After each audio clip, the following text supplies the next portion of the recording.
Mbak, tensi saya ngedrop jadi 70 per 60 70. Ya, sebelumnya?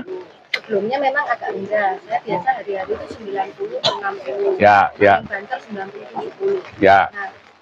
Nah, sekali terapi di sini tuh sudah ada efeknya sih. Tadinya kakinya kan kesemutan, sekarang enggak. Tapi karena konsumsi di rumahnya nggak kuat, jadi kayak beli itu sininya tuh kenceng banget. Ya, ya. Itu harus bagaimana? Maka saya menyarankan terapi mandiri, toh. Ya. Jadi terapi mandiri itu tidak hanya merokok saja. Jadi perbedaannya ketika kita merokok, kita ngisep ke dalam. Nanti setelah itu akan naik. Jadi gliyeng dan seterusnya. Atau termasuk terapi yang disedot. Disedot itu efeknya gliyeng. Nah, efeknya bisa gliyeng, bisa mual, muntah dan seterusnya, terjadi kekacauan. Itu. Maka kita ada teknik metode terapi yang tanaman bisa dibuka di dalam saja sebagian. Nah, boleh. Itu tetap bisa dengar, Pak. Nah, sama lampu luarnya dinyalakan supaya agak terang, sebagian supaya tidak kehujanan. Ini ditarik sedikit ke sini. Ini hujan di rumah terapi, suasananya jadi agak membingungkan pengambilan gambar. Jadi sebagian bisa, mohon maaf, masuk di dalam, supaya tidak kehujanan, sebagian bisa masuk di dalam dan masih bisa dengar saya, toh. Nah, jadi kita ada teknik untuk netralisir yang disebut hidung tahan napas. Sudah dilakukan. Efeknya lari ke atas nggak? Nah, efeknya harus bus sampai di sini. Ketika hanya panas di sini, itu ada yang kurang tepat. Nah, nanti kita belajar bersama. Bagaimana caranya supaya bisa naik ke atas atau bisa lari ke tempat lain. Itu nanti kita beri contoh. Apa? Diteruskan aman, karena nanti akan menstabilkan lagi. Sama seperti kasusnya misalnya Bu Mikael. Bu Mikael itu awal datang ke sini, itu asma parah, masalah jantung juga, prostat juga, lalu dan obesitas. Beratnya waktu datang itu 105. Ya, 2 bulan itu asmanya mengalami perkembangan bagus, lalu berat badannya turunnya luar biasa, jadi menjadi 79. 2 bulan turun 26 kilo. Ya, apakah konsumsi ini membuat makin turun?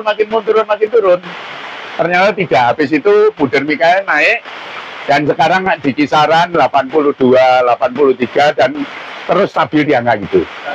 Jadi nanti biasanya akan naik atau turun, akan kacau dulu. Ya, normal. Ketika dengan drop seperti itu tensinya, itu keadaan tubuhnya bagaimana?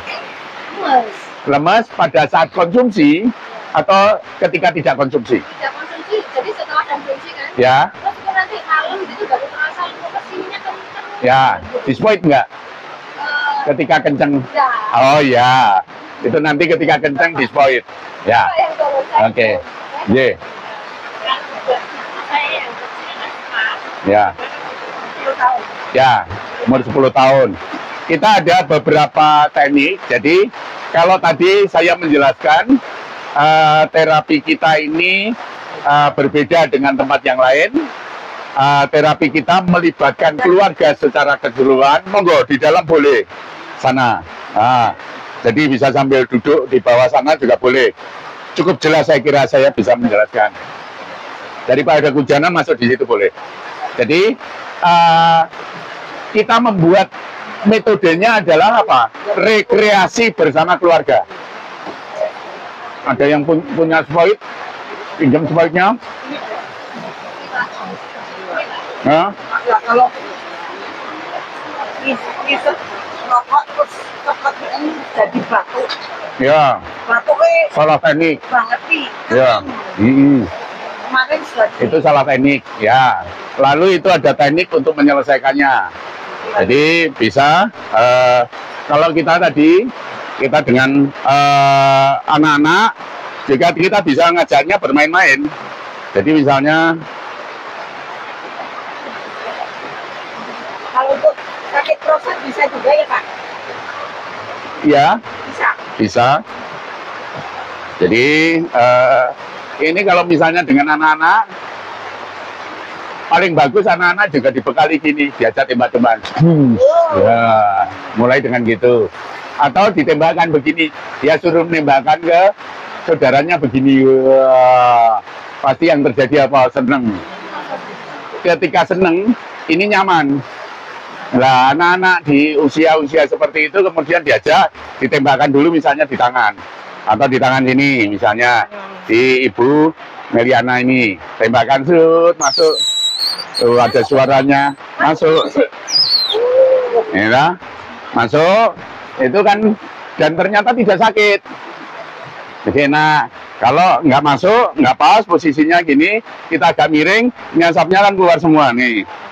Ya, kalau nggak masuk begitu.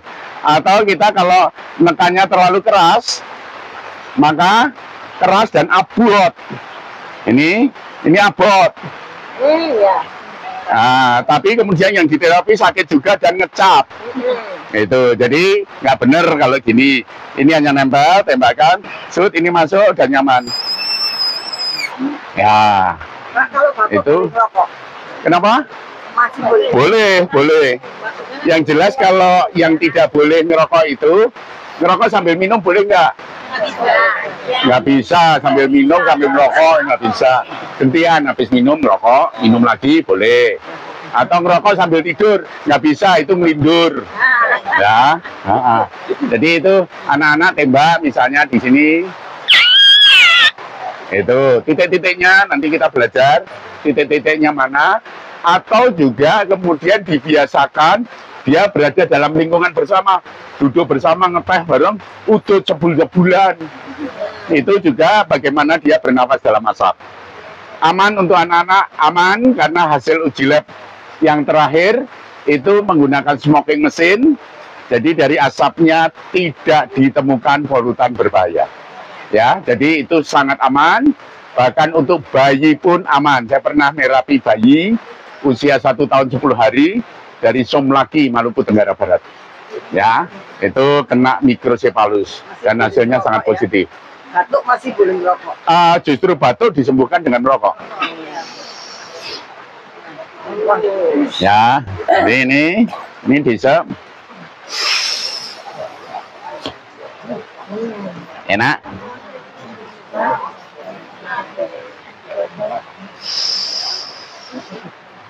Habis atau mulut.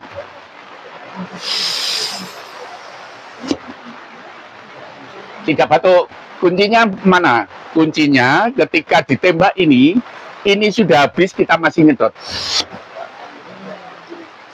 Kalau ini belum habis, kita sudah berhenti, batuk. Iya. Akan batuk begitu. Saya pernah kemarin. Nah, dan batuk itu adalah suatu reaksi spontan tubuh ketika ada benda asing di dalam saluran pernafasan yang mau dibuang. Nah, sekarang, Kalau kemudian batuknya keluar riak, keluar dahak, bagus. iya, Tapi kalau batuknya tidak keluar, ya, mungkin ada persoalan-persoalan tertentu di dalam tubuh. Dan yang penting setelah itu luka ya? nyaman. Luka ya? Kalau setelah itu nyaman, Nyaman? nah kalau setelah itu nyaman nggak ada masalah. Kecuali lalu pendarahan. Cuman Kalau hanya sedikit-sedikit nggak apa-apa. Aman, Apa ya? aman. Ya. Lalu teknik merokoknya itu juga penting. Teknik merokok biasa menjadi masalah, menimbulkan batuk karena salah teknik. Ya. Saya menggunakan asikahabat. Sekarang untuk terapi kita di sini tidak menggunakan asikagol karena asikagol jarang dan sulit sekali didapat, sementara di dekat kita, di depan segala, itu di-drop asikagol dari tempat lain, dari distributor lain. Jadi, Ini ya? ya, yang seperti itu. Kalau yang masih ada itu silahkan, mau digunakan, monggo, tetapi kita dalam terapi di sini Sekarang kita tidak menggunakan asikagol Tapi ini masih karena boleh. Yang penting adalah yang sudah diproses di sini boleh. Gitu, yang diproses di sini boleh. Tetapi sekarang kita memang, kalau sebelumnya kan asikagol juga kita gunakan secara khusus. Kalau sekarang habat juga kita sudah naikkan kualitasnya, sehingga dia sekarang kondisinya malah lebih dari asikagol. Kenapa? Karena di habat sekarang ada inhibitor alfatinib, yaitu obat untuk CA paru-paru. Itu ada di dalam habat, di dalam asikagol nggak ada. Ya, nanti kita akan ada asikagol pengganti asikagol, dan pabriknya Indogrotek juga sedang menyiapkan untuk kita juga. Jadi itu jangan khawatir.